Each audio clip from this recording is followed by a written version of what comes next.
बिस्मिल्लाहिर्रहमानिर्रहीम। 10 साल परदेस में रहकर मैं घर वालों के ख्वाब पूरे करता रहा। एक रोज अचानक मुझे इत्तला मिली कि मेरी बीवी मेरी जुदाई का गम लेकर इस दुनिया से चल बसी। मेरे भाइयों ने मेरे बच्चों की परवरिश की जिम्मेदारी उठाई और मुझे पाकिस्तान आने से मना कर दिया। अम्मा और बहनें भी जब फोन करती थीं, पैसों का हुक्म देकर फोन बंद कर देती। मुझे दाल में कुछ काला लगने लगा। मैं बगैर बताए पाकिस्तान पहुंचा, पर जैसे ही घर के अंदर दाखिल हुआ तो मैं मुजस्मा बना रह गया। मेरी बीवी इंतहाई बुरी हालत। सर्दी की उस ठंडी ठिठुरती रात में जब मैंने उस मैले कुचैले कपड़ों में मलबूस औरत के नीले पड़ते हाथों को देखा तो मेरा कलेजा मुंह को आ गया। वो खौफजदा नजरों से मुझे देख रही थी और उसके लबों पर सिर्फ एक ही इल्तिजा थी कि उसे मत मारा जाए, क्योंकि वो जल्द ही सारे बर्तन धो देगी। मुझे यकीन नहीं आ रहा था कि ये वही हंसती मुस्कुराती सोबिया थी जिसे मैं 10 साल पहले छोड़ कर गया था। उसके पास ही जमीन पर दो मासूम बच्चे एक दूसरे से लिपटे सो रहे थे, जिन्हें मैंने कभी अपनी आंखों से देखा भी नहीं था। ये मंजर मेरी रूह को फना कर देने के लिए काफी था और मेरे पास उन सवालों का कोई जवाब नहीं था कि आखिर अपनों ने ही मेरे साथ ऐसा भयानक खेल क्यों खेला। क्या खून के रिश्ते इतने बेरहम हो सकते हैं कि वो चंद रुपयों की खातिर किसी की जिंदगी उजाड़ दें। उस रात मुझे एहसास हुआ कि मैंने परदेश में खून पसीना बहाकर जो महल खड़ा किया था, उसकी बुनियादें दर हकीकत मेरी बीवी और बच्चों की लाशों पर रखी गई थी। मगर उस अजियत और रुसवाई का सफर आज से कई बरस पहले एक ऐसे मोड़ से शुरू हुआ था जहां मैंने अपनी जिंदगी का सबसे बड़ा फैसला अपने खानदान की खुशी के लिए किया था। मेरा नाम वकार है और मैं अपने खानदान का सबसे बड़ा बेटा होने के नाते हमेशा से खुद को एक ऐसी दीवार समझता रहा जिसने अपने पीछे मौजूद तमाम रिश्तों को जमाने की तपिश से बचाना था। वालिद साहब के इंतकाल के बाद जब मैंने होश संभाला तो घर के हालात किसी खंडर की तरह बिखरे हुए थे, जहां हर तरफ सिर्फ जरूरतों की पुकार थी और वसाइल का दूर दूर तक कोई नामो निशान न था। मेरे दो छोटे भाई और दो बहनें थीं जिनकी मासूम आंखें हर रोज मुझसे नए ख्वाबों की तकमील मांगती थीं। मेरी माँ ही मेरी कुल कायनात थीं और उनकी आंखों में तैरती हुई परेशानी मुझे चैन से बैठने नहीं देती थी। मैंने अपनी जवानी के बेहतरीन दिन मेहनत मजदूरी की नजर कर दिए ताकि मेरे भाइयों को तालीम मिल सके और मेरी बहनें किसी के सामने हाथ ना फैलाएं। घर की तमाम तर जिम्मेदारियां मेरे उन कच्चे कंधों पर इस तरह आन पड़ी थीं कि मुझे कभी अपनी ख्वाहिशात का एहसास ही नहीं हुआ। मैं सुबह से रात तक सिर्फ इस फिक्र में रहता कि घर का चूल्हा कैसे चलेगा और माहाना खर्च कैसे पूरा होगा, क्योंकि मेरी मामूली तनख्वाह में ख्वाब देखना तो दूर की बात थी, 2 वक्त की रोटी का इंतजाम करना भी एक बहुत बड़ा मार्का सर करने के बराबर था। इस कठिन जिद्दोजहद में मेरी अपनी जिंदगी कहीं बहुत पीछे छूट गई थी, लेकिन मैं इस कुर्बानी पर खुश था क्योंकि मुझे लगता था कि मेरे अपनों की मुस्कुराहट ही मेरा असल असासा है। माँ की ख्वाहिश पर मेरी शादी मेरी फूफो की बेटी सोबिया से करवा दी गई, जो एक इंतहाई साबिर और शुक्रगुजार लड़की साबित हुई। उसने मेरे घर की गुर्बत को कभी बोझ नहीं समझा, बल्कि वो तो हर हाल में अल्लाह का शुक्र अदा करती थी। सोबिया ने आते ही मेरे बोझ को बांटने की कोशिश की और वो मेरी माँ और मेरे बहन भाइयों की खिदमत में दिन रात एक कर देती थी। उसकी मौजूदगी ने मेरे दिल को एक अजीब सा सुकून बख्शा था और मुझे महसूस होने लगा था कि अब शायद मेरे दिन बदलने वाले हैं। हम दोनों ने मिलकर यह अहद किया था कि चाहे हालात कितने ही संगीन क्यों ना हो, हम अपने बहन भाइयों के मुस्तकबिल पर कभी समझौता नहीं करेंगे। वो एक ऐसी शरीक हयात थी जिसने मेरे हर दुख को अपना समझा और कभी किसी चीज़ की फरमाइश नहीं की। शादी के इब्तदाई महीने गुर्बत के बावजूद बहुत खूबसूरत थे क्योंकि हमारे पास एक दूसरे का साथ और मोहब्बत मौजूद थी। मैं अपनी मेहनत से जो थोड़ा बहुत कमा कर लाता वो उसे खुशी खुशी संभाल लेती और कभी भी मेरे सामने अपनी ज़रूरियात का जिक्र नहीं करती थी, बल्कि वो हमेशा मुझे यही कहती थी कि हमें अपने छोटे बहन भाइयों की ज़रूरतों को अपनी ख्वाहिशात पर फौकियत देनी चाहिए, क्योंकि हम उनके सर पर बड़े हैं और हमारा फ़र्ज़ है कि हम उन्हें एक अच्छा इंसान और कामयाब शहरी बनने में मदद फराहम करें। उसकी इन्हीं बातों ने मेरे दिल में उसकी इज्जत को मजीद बढ़ा दिया था और मुझे लगता था कि मैं दुनिया का खुशकिस्मत तरीन इंसान हूँ जिसे ऐसी समझदार जीवन साथी मिली है। शादी के कुछ ही अरसे के बाद मेरी जिंदगी में एक ऐसी तब्दीली आई जिसने हमारे मुस्तकबिल की सिमत बदल कर रख दी। मुझे एक दोस्त के जरिए बैरून मुल्क जाने का वीज़ा मिल गया, जो उस वक्त मेरे लिए किसी मुआवजे से कम नहीं था। जब यह खबर घर में फैली तो खुशी की एक लहर दौड़ गई और सबको लगा कि अब हमारी गुर्बत के दिन ख़त्म होने वाले हैं। लेकिन मेरे लिए ये फैसला करना इतना आसान नहीं था, क्योंकि उस वक्त सोबिया उम्मीद से थी और मेरा दिल इस बात को कबूल नहीं कर रहा था कि मैं इस हालत में उसे तन्हा छोड़कर चला जाऊं। मेरे अंदर का शौहर और होने वाला बाप मुझे बार बार रोक रहा था कि ये वक्त अपने खानदान के साथ गुजारने का है, ना कि उनसे दूर जाने का। मैंने माँ से तस्करा भी किया कि शायद मुझे अभी नहीं जाना चाहिए, लेकिन माँ और भाइयों ने मुझे यकीन दिलाया कि ये कुर्बानी सबके लिए ज़रूरी है। उनका कहना था कि अगर मैं आज ना गया तो कल मेरे बच्चों का मुस्तकबिल भी मेरी तरह मुशक्क़त में गुजरेगा। भाइयों ने वादा किया कि वो सोबिया का सगे भाइयों की तरह ही ख्याल रखेंगे। और माँ ने भी मेरे सर पर हाथ रखकर कहा कि उनकी मौजूदगी में किसी को कोई तकलीफ नहीं हो सकती। उनकी पुरजोर इसरार और बच्चों के रोशन मुस्तकबिल की खातिर मैंने अपने दिल पर पत्थर रख लिया और जाने की हामी भर ली, क्योंकि मुझे लगा कि मेरी ये थोड़ी सी जुदाई मेरे खानदान के लिए खुशियों का समंदर लेकर आएगी और हमेशा के लिए उस गुर्बत की कैद से आज़ाद हो जाएंगे। रवानगी वाले दिन पूरा घर उदास था, लेकिन उन सब की आंखों में एक उम्मीद भी थी कि मैं उनकी तकदीर बदलने जा रहा हूँ। सोबिया बिल्कुल खामोश थी। उसकी आंखों से गिरते हुए आंसू मेरे जिगर को छलनी कर रहे थे, लेकिन वो जबान से कुछ नहीं कह रही थी ताकि मैं कमज़ोर न पड़ जाऊं। मैंने उसे बार बार तसल्ली दी कि ये सिर्फ कुछ वक्त की बात है और जैसे ही हालात बेहतर होंगे मैं उसे भी अपने पास बुला लूंगा या फिर मैं खुद वापस आ जाऊंगा। जब मैंने अपनी माँ के पांव छूकर रुखसत ली तो मुझे एहसास हो रहा था जैसे मैं अपनी ज़िंदगी की सबसे बड़ी मता छोड़ कर जा रहा हूँ। जहाज़ में बैठते वक्त मेरे जहन में सिर्फ वो वादे और बातें गर्दिश कर रही थीं जो मैंने अपने घर वालों से की थी।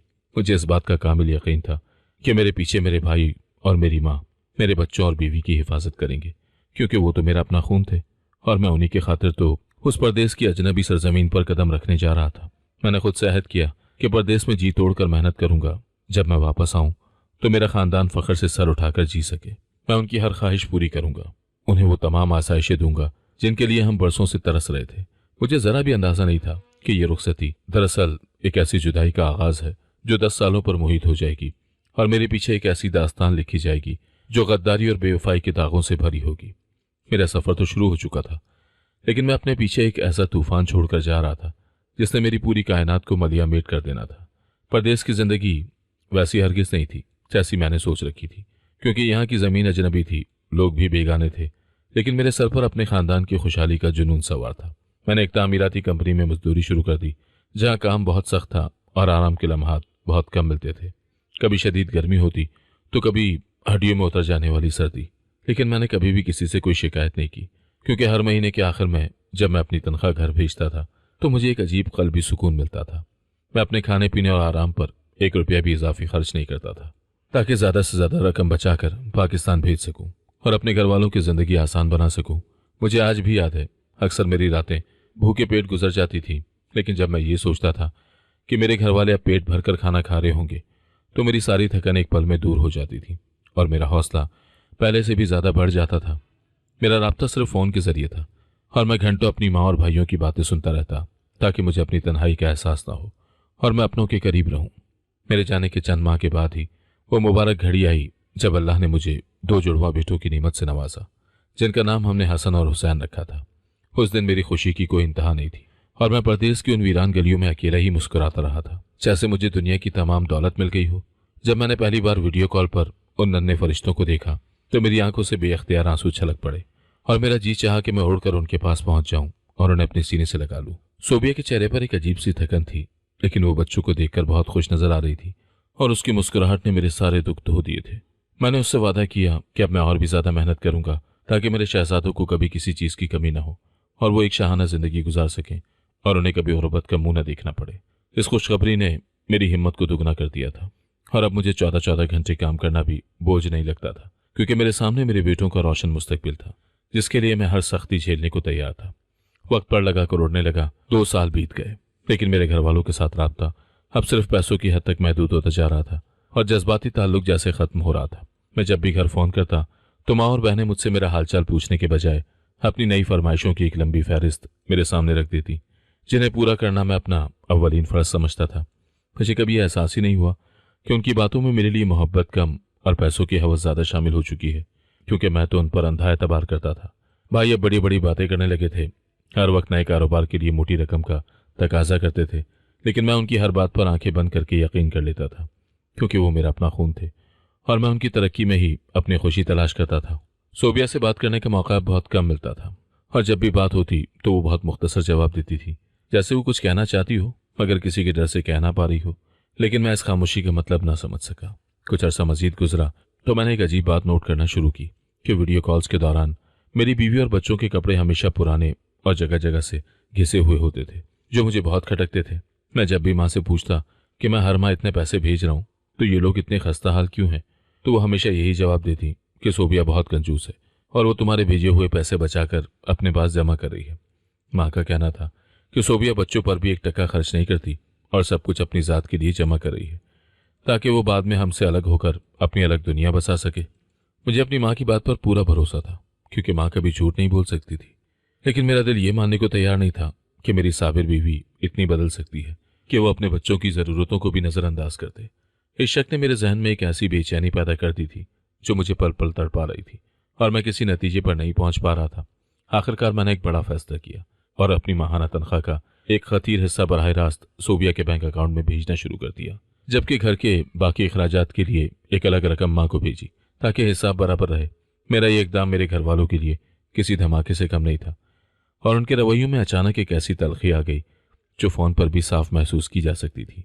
भाइयों ने मुझसे सख्त झगड़ा किया कि मैंने उन पर भरोसा करना छोड़ दिया है, और माँ ने भी मुझे ताने दिए कि मैं अब बीवी का गुलाम बन चुका हूँ और अपनों को भूल गया हूँ। उनका एहतजाज और गुस्सा इतना शदीद था कि मुझे पहली बार यह एहसास हुआ कि शायद मैंने उनके माली मफादात पर कारी ज़रब लगा दी है, जिसकी वजह से वो तिलमिला उठे। मुझे उस वक्त ज़रा भी अंदाज़ा नहीं था कि मेरा एक छोटा सा फैसला मेरे ख़ानदान के दिलों में नफ़रत की वो आग भड़का देगा जिसका अंजाम मेरी हंसती बसती ज़िंदगी की तबाही की सूरत में निकलेगा, और वो मुझसे इसका बदला लेने के लिए किसी भी हद तक गिर जाएंगे। जब मैंने रकम बराह रास्त सोबिया के अकाउंट में भेजी तो घर की फिजा बदल गई और माँ का लहजा शिकवों से भर गया। भाई जिनकी परवरिश मैंने की थी अब मुझे बीवी का गुलाम कहने लगे थे, क्योंकि उनकी ऐशो इशरत के लिए रकम कम पड़ने लगी थी। एक दिन उन सब ने मिलकर ऐसी बैठक की जहां इंसानियत का जनाजा निकलने वाला था, क्योंकि उनकी दौलत की लालच ने उन्हें मुकम्मल तौर पर अंधा कर दिया था। उन्होंने गुमान किया कि अगर सोबिया रास्ते से हट जाए तो सारी कमाई दोबारा उनके पास आएगी। उन्होंने तय किया कि वकार को सोबिया की मौत की झूठी खबर दी जाएगी ताकि वो टूट जाए और उनका गुलाम बन जाए। काम के दौरान भाई का फोन आया और उसकी आवाज़ में झूठी घबराहट थी। उसने बताया कि सोबिया की तबीयत बिगड़ गई है और वह अस्पताल में है, जिसने मुझे हिला कर रख दिया। मैंने बार बार सोबिया का नंबर मिलाया मगर वो बंद था। घर का कोई और फर्द फ़ोन नहीं उठा रहा था। 2 दिन तक मैं कर्ब की आग में जलता रहा और मैं बिल्कुल बेबस था। मुझे इल्म नहीं था कि वहाँ मेरी बीवी को बच्चों की ज़िंदगी की धमकी देकर खामोश करवा दिया गया था कि अगर उसने राब्ता किया तो वो बच्चों को मार देंगे, और वो बेबस माँ खामोश हो गई। तीसरे दिन माँ ने फ़ोन किया और उनका लहजा ऐसा था जैसे क़यामत टूट पड़ी हो, मगर वो अदाकारी थी। उन्होंने धाड़े मार मार कर बताया कि सोबिया दिल का दौरा पड़ने से इंतकाल कर गई है, जिसने मेरा वजूद बखेर दिया। मुझे महसूस हुआ जैसे मेरे सीने में खंजर घोंप दिया गया हो, क्योंकि वो मेरी वाहिद उम्मीद थी जिसके सहारे मैं यहाँ जी रहा था। मैंने फर्श पर बैठकर रोना शुरू कर दिया और मुझे तमाम मेहनत फजूल लगने लगी, क्योंकि जिसके लिए मैं ये सब कर रहा था वो ही नहीं रही थी। माँ कहती रही कि अल्लाह की मर्जी के आगे किसी का जोर नहीं चलता और अब मुझे बच्चों की खातिर हिम्मत करनी होगी। मैंने वापसी का इरादा किया, लेकिन भाइयों ने नई जज्बाती जाल में मुझे फंसा लिया। उन्होंने कहा कि तदफीन हो चुकी है और अब आने का फ़ायदा नहीं बल्कि फजूल खर्ची होगी, जिससे बच्चों का मुस्तकबिल मुतासिर होगा। उन्होंने मशवरा दिया कि मैं वहाँ रहकर कमाऊँ ताकि यतीम बच्चों को हाथ ना फैलाना पड़े और वो खुद उनकी परवरिश करेंगे। मैं उनकी मकारी ना समझ सका और वापसी का इरादा बदला, जिसका दुख ताहयात रहता था। मैं खुद को भूल गया और ऐसी मशीन बना जो पैसे कमाती थी ताकि बच्चों को तमाम खुशियाँ मिल सकें, और यूँ मेरी ज़िंदगी के 10 साला बनवास का आगाज़ हुआ। अब यही मेरी वाहिद मंजिल थी और मैं सिर्फ उनके लिए जी रहा था। सोबिया के बिछड़ने के सदमे ने मुझे एक जिंदा लाश बना दिया था और मैंने अपनी ज़िंदगी का रुख मुकम्मल तौर पर तब्दील कर लिया। मेरा हर दिन सूरज निकलने से पहले शुरू होता और रात गए तक मैं सिर्फ मुशक्कत करता रहता, क्योंकि अब मेरा कोई ज़ाती ख्वाब बाकी ही नहीं रहा था और मेरी ज़िंदगी का वाहिद मकसद अपने उन बच्चों को खुशियाँ फराहम करना था जो अपनी माँ की ममता से महरूम हो चुके थे। मैंने परदेश में अपनी खुराक और रिहाइश पर होने वाले अखराजात को कम से कम कर दिया था और अपनी तनख्वाह का बड़ा हिस्सा बाकायदगी से घर भेजता रहता। मैं हर महीने 2 अलग अलग रकमें भेजता था, जिनमें से एक ख़ास तौर पर हसन और हुसैन की पढ़ाई, लिबास और खुराक के लिए होती थी, जबकि दूसरी रकम घर के बाकी अखराजात और बहन भाइयों की ज़रूरियात के लिए होती थी। मेरी माँ और भाई फ़ोन पर हमेशा मुझे यही यकीन दिलाते थे कि बच्चे बहुत खुश हैं और वो बिल्कुल शहजादों की तरह पल रहे हैं, लेकिन जब भी मैं उनसे बात करने की ख्वाहिश करता तो कोई ना कोई बहाना बनाकर मुझे टाल दिया जाता था। कभी कहा जाता कि बच्चे स्कूल गए हुए हैं, कभी बताया जाता कि वो ट्यूशन में मसरूफ़ हैं, और कभी ये उज़र पेश किया जाता कि वो थक कर सो चुके हैं और उन्हें जगाना मुनासिब नहीं होगा। मैं उनकी हर बात पर आंखें बंद करके यकीन कर लेता था, क्योंकि मुझे लगता था कि मेरे अपने भाई और मेरी माँ मेरे बच्चों के साथ कभी ज्यादती नहीं कर सकते और वो उनका ख्याल मुझसे भी बढ़कर रख रहे होंगे। इसी दौरान मेरी दोनों बहनों की शादियों की मामला तय हुए और मैंने अपनी बरसों की जमा पूंजी उनके कदमों में ढेर कर दी ताकि वो अपने ससुराल में सर उठाकर जी सकें। मैंने उनके लिए भारी जहेज तैयार करवाया और शादी की ऐसी शाहाना तकरीब का एहतमाम करवाया जिसकी मिसाल पूरे गांव में नहीं मिलती थी। हालांकि मैं खुद यहाँ परदेश में रूखी सूखी रोटी खाकर गुजारा कर रहा था। मेरे भाइयों ने भी अपनी अपनी पसंद की शादियां की और उनके तमाम अखराजात भी मैंने ही बर्दाश्त किए, क्योंकि मुझे बताया गया था कि घर की रौनक बढ़ रही है और मेरे बच्चे अब तन्हा नहीं रहेंगे, बल्कि उन्हें अपनी चचियों की सूरत में माँ जैसा प्यार मिलेगा। मैं यहाँ दिन रात कोल्हू के बैल की तरह जुता रहता और वहाँ मेरे भेजे हुए पैसों से मेरे भाइयों के कारोबार चमक रहे थे और वो ऐशो इशरत की जिंदगी गुजार रहे थे। मैंने गांव में एक आलीशान कोठी तामीर करवाई, जिसका नाम मैंने वकार विला रखा था, और मुझे फ़ोन पर बताया जाता था कि उस घर का हर कमरा जदीद सहूलियात से आरास्ता है और मेरे बच्चे वहाँ बहुत आराम से रह रहे हैं। मैंने कभी अपने लिए कोई नई कमीज़ नहीं खरीदी थी, लेकिन जब भी भाई किसी नए मंसूबे या ज़रूरत का जिक्र करते तो मैं अपनी जान मारकर उनके लिए रकम का बंदोबस्त कर देता था, क्योंकि मेरा ईमान था कि मेरा ख़ानदान मेरी ताकत है और वो मेरे पीछे मेरे बच्चों की ढाल बने हुए हैं। इन 10 सालों में मैंने अपनी सेहत और जवानी को काम की भट्टी में झोंक दिया था और मेरा जिस्म अब पहले जैसा तवाना नहीं रहा था, लेकिन मेरा हौसला आज भी जवान था, क्योंकि मुझे लगता था कि मेरे बच्चे अब जवान हो रहे होंगे और वो पढ़ लिख कर मेरा नाम रोशन करेंगे।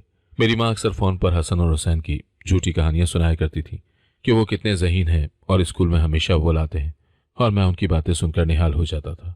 मैंने अपनी बहनों के बच्चों के लिए भी तहाइफ भेजे और भाइयों के बच्चों की पैदाइश पर भी दिल खोल कर खर्च किया, क्योंकि मैं चाहता था कि मेरे ख़ानदान का हर फर्द खुशहाल रहे और किसी को कभी पैसों की तंगी ना हो। मुझे कभी ये ख्याल ही नहीं आया कि ये सब लोग मेरे खून पसीने की कमाई पर पल रहे हैं और उनके दिलों में मेरे लिए नहीं, बल्कि सिर्फ मेरे भेजे हुए रुपयों के लिए जगह बाकी रह गई है।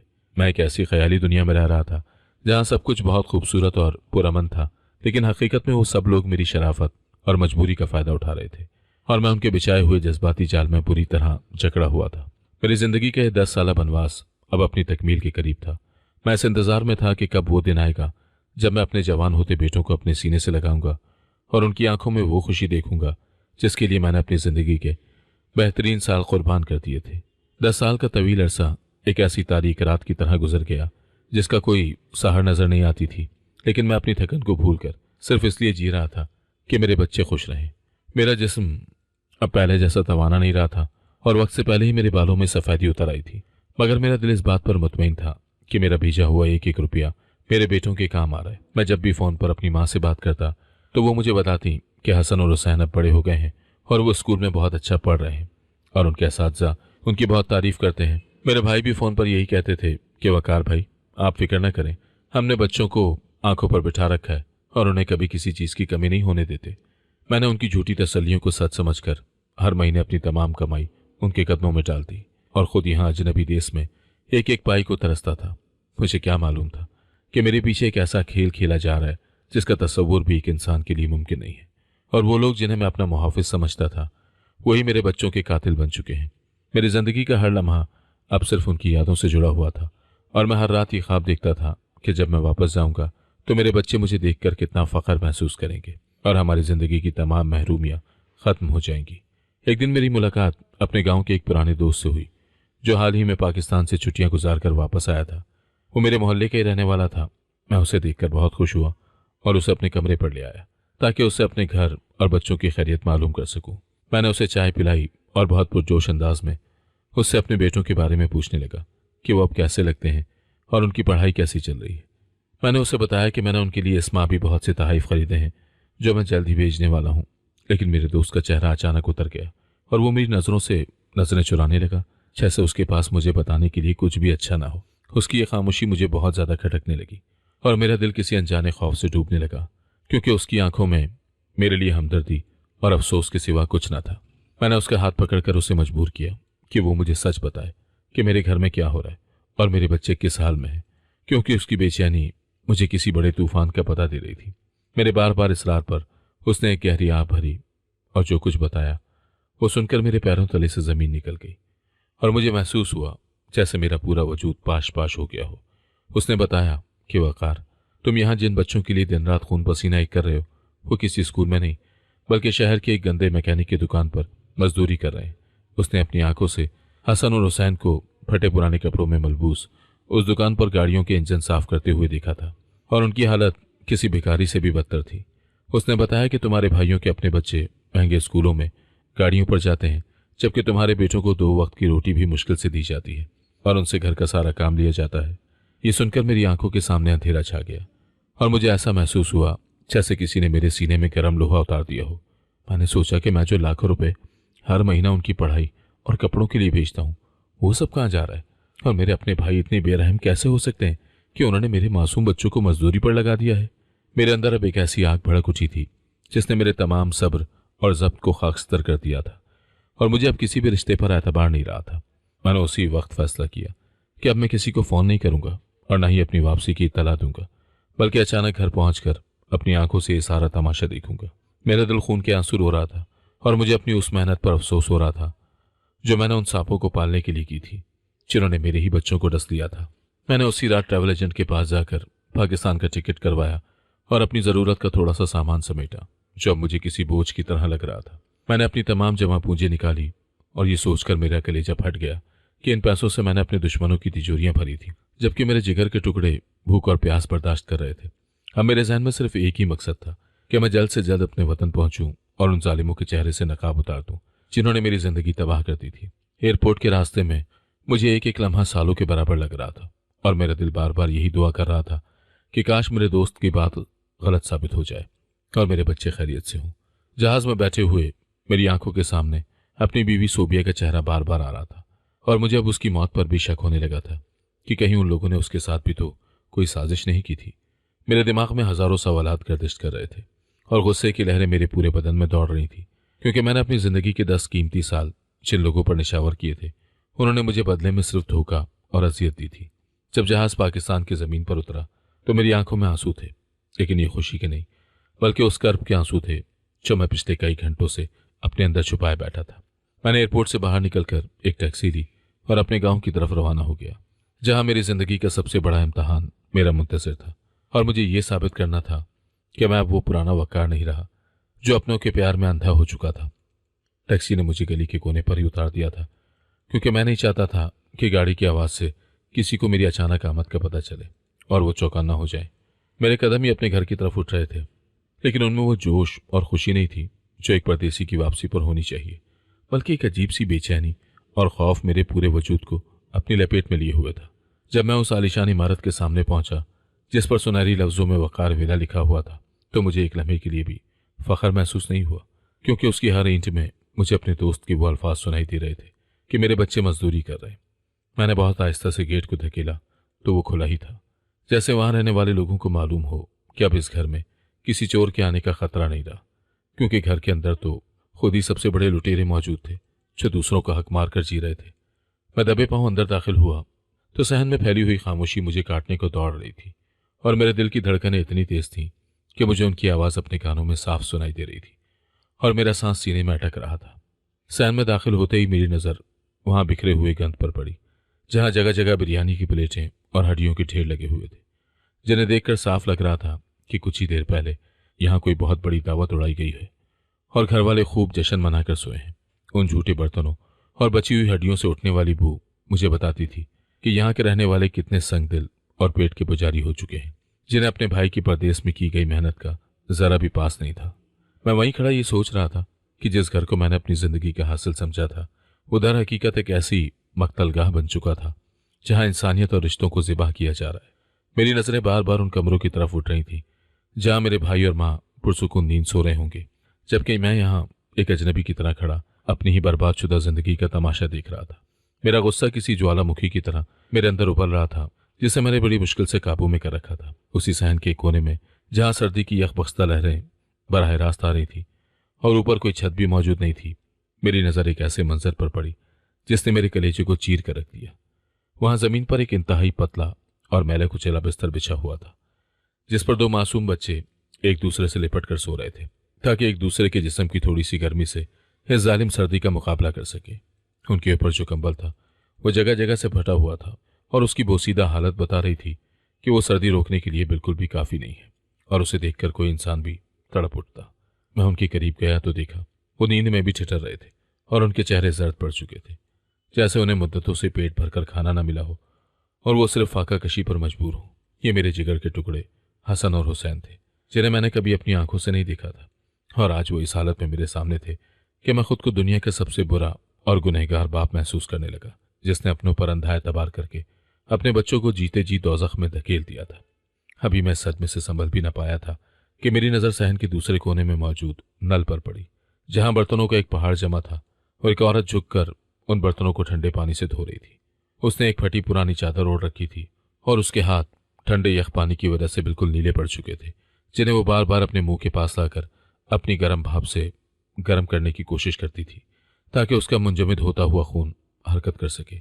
उसकी कमर झुकी हुई थी और उसकी हर हरकत में शदीद थकन और नकाहत आया थी, जो किसी बहुत बड़ी बीमारी या बरसों की मुसलसल मुशक्कत का नतीजा लग रही थी। और उसके कपड़ों पर पैबंद लगे हुए थे। मैं वहीं किसी मुजस्मे की तरह साकत खड़ा रह गया, क्योंकि वो कोई और नहीं बल्कि मेरी बीवी सोबिया थी, जिसे 10 साल पहले इन जालिमों ने मुर्दा करार देकर उसकी कब्र तक फर्जी बना दी थी। मुझे अपनी आंखों पर यकीन नहीं आ रहा था कि ये वही लड़की थी जिसे मैंने फूलों की तरह नाजुक देखा था, और आज वो एक लौंडी की तरह मेरे ही घर में जलीलो ख्वार हो रही थी, और उसे ये भी नहीं मालूम था कि उसका शौहर जिंदा है और वापस आ चुका है। मैंने बहुत हिम्मत जमा की और लड़खड़ाते कदमों के साथ उसके पीछे जाकर खड़ा हो गया, जबकि मेरा सारा वजूद अंदर से टूट रहा था और आंखें आंसुओं से भरी हुई थी। जब मैंने कांपते हुए हाथ से उसके कंधे को छुआ तो वो बिजली की तेजी से मुड़ी और उसके चेहरे पर ऐसा हौलनाक खौफ था जैसे उसने मौत के फरिश्ते को अपने सामने देख लिया हो और उसे अपनी जिंदगी की फिक्र पड़ गई हो। उसने जल्दी से अपने चेहरे को दोनों हाथों से छुपा लिया और कांपती हुई आवाज में इल्तिजा करने लगी, खुदा के लिए मुझे मत मारे, मैं अभी सारे बर्तन धो दूंगी। और मैं बिल्कुल भी नहीं सोई थी, बस जरा दम लेने के लिए बैठी थी। उसके लहजे में मौजूद वो वहशत और बेबसी मेरे दिल पर नश्तर की तरह लगी और मैंने उसे सहारा देकर खड़ा किया ताकि उसे यकीन दिला सकूं कि उसका मुहाफिज आ गया है। जब मैंने गुलूगीर आवाज में उसका नाम पुकारा और उसे बताया कि मैं वकार हूं, तो वो बिल्कुल पत्थर की बन गई और उसकी आंखों से आंसुओं का एक ऐसा सैलाब बह निकला जिसने बरसों के जब्त को बहा दिया था। उसकी दर्दनाक चीख ने सोए हुए बच्चों को भी जगा दिया और वो दोनों दौड़कर अपनी मां से लिपट गए, जबकि मैं उन तीनों को देखकर इस बात पर नादिम था कि मैंने इतने साल इन दरिंदों पर भरोसा क्यों किया, जिन्होंने मेरी पूरी कायनात को राख बना दिया था। मेरी रूह उस वक्त किरचियों में बैठ गई जब सोबिया ने रोते हुए मेरे पांव पकड़ लिए और उसे यकीन नहीं आ रहा था कि मैं वाकई वही वकार हूं जिसे वो 10 साल पहले अलविदा कह चुकी थी। उसकी सिसकियां और बच्चों के सहमे हुए चेहरे मेरे दिल में खंजर की तरह उतर रहे थे और मुझे अपने आप से घिना रही थी कि मैंने किन दरिंदों पर भरोसा करके अपनी जिंदगी की कुल कायनात उनके हवाले कर दी थी। हसन और हुसैन मेरी टांगों से चिमट गए थे और उनके नन्हे वजूद खौफ से कांप रहे थे, जैसे उन्हें डर हो कि अभी कोई उन्हें हमसे अलग कर देगा और दोबारा उसी मुशक्कत की चक्की में पीसने के लिए ले जाएगा। मैंने उन्हें अपने सीने से लगाया तो मुझे अपनी 10 साल मेहनत का सिला उनके आंसुओं की सूरत में मिला, जो मेरी कमीज को भिगो रहे थे।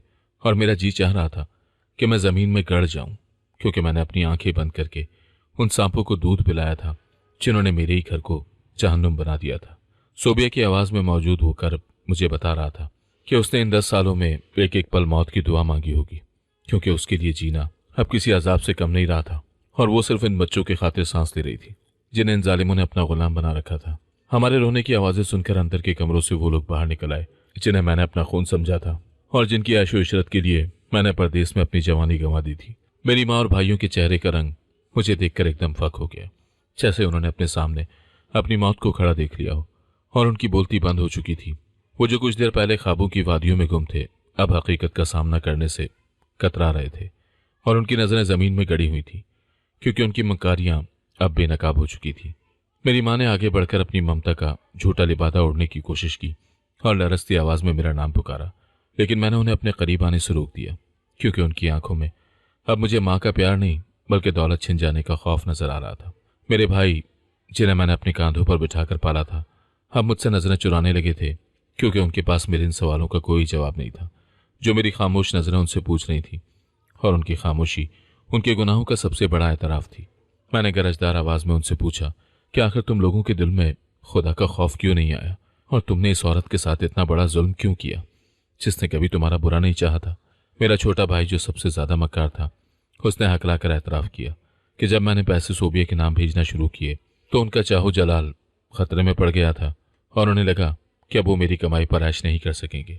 उसने बताया कि उन्होंने ये सारा ड्रामा सिर्फ इसीलिए रचाया था ताकि सोबिया को रास्ते से हटाकर वो तमाम दौलत अपने कंट्रोल में ले सकें और मुझे ये यकीन दिला सकें कि मैं अब अकेला रह गया हूँ। उन्होंने सोबिया को धमकी दी थी कि अगर उसने मुझसे रब्ता करने की कोशिश की या किसी को सच बताया तो वह हसन और हुसैन को जान से मार देंगे। और एक माँ की ममता ने अपने बच्चों की जिंदगी बचाने के लिए उस जुल्म को सहना कबूल कर लिया था। मुझे ये जानकर मजीद धचका लगा कि उन्होंने उसे भी यही झूठ बोला था कि मैंने परदेश में दूसरी शादी कर ली है और अब मैं कभी वापस नहीं आऊंगा, ताकि वो मुकम्मल तौर पर मायूस होकर उनकी गुलामी करती रहे। सोबिया ने जब बताया कि किस तरह उसे रोज़ाना मारा पीटा जाता था और उसे सिर्फ बचा हुआ खाना दिया जाता था, तो मेरा ज़ब्त जवाब दे गया। मेरा खून खौलने लगा।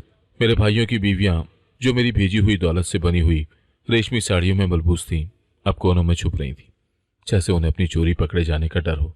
उन लोगों ने मेरे बच्चों से मैकेनिक की दुकान पर मजदूरी करवाई ताकि उनकी अपनी औलादें महंगे स्कूलों में पढ़ सकें और वो माशरे में अपना रोब जमा सकें, जबकि मेरे बच्चे सर्दी में खुले आसमान तले छिछड़ते रहे। मैंने उनकी तरफ देखकर कहा, तुम लोग इंसान कहलाने के लायक नहीं हो।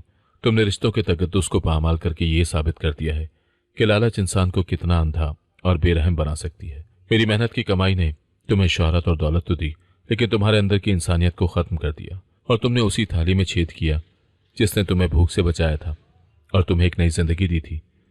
अब मेरा फैसला अटल था और मैंने उनकी किसी भी मिन्नत समाजत या माफ़ी के झांसे में आने वाला नहीं था, क्योंकि मेरा दिल अब उनके लिए पत्थर हो चुका था।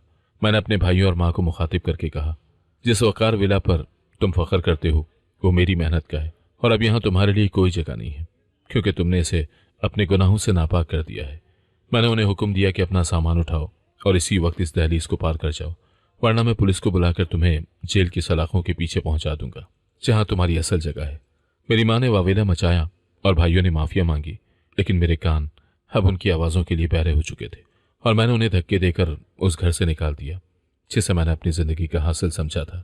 जब वो जलीलो ख्वार होकर गेट से बाहर निकल गए तो मुझे महसूस हुआ जैसे मेरे घर से कोई बहुत बड़ी बला टल गई हो और अब यहाँ की हवा में दोबारा वही पाकीज़गी आ गई है जो 10 साल पहले मौजूद थी। अपनी बीवी और बच्चों को देखा जो अब सुकून की सांस ले रहे थे और उनकी आंखों में अब खौफ की जगह एक उम्मीद की झलक नुमाया थी। मैंने उन्हें सीने से लगाया और अहद किया कि अब मैं उन्हें कभी खुद से दूर नहीं करूंगा और अपनी ज़िंदगी का हर लम्हा उनकी खुशियों के लिए वक्फ कर दूंगा, ताकि वो अपनी माजी की तलखियों को भूल सकें। वकार विला अब वाकई मेरा घर बन चुका था, क्योंकि उसमें अब वो लोग मौजूद थे जिनसे मेरी ज़िंदगी जुड़ी थी और वो लुटेरे जा चुके थे जिन्होंने उसे कब्रिस्तान बना रखा था। हमने उसी रात एक नई जिंदगी का आगाज किया जहां सिर्फ मोहब्बत और सच्चाई थी और मुझे एहसास हुआ कि दुनिया की तमाम दौलत उन रिश्तों के सामने हेच है जो बेलौस होते हैं।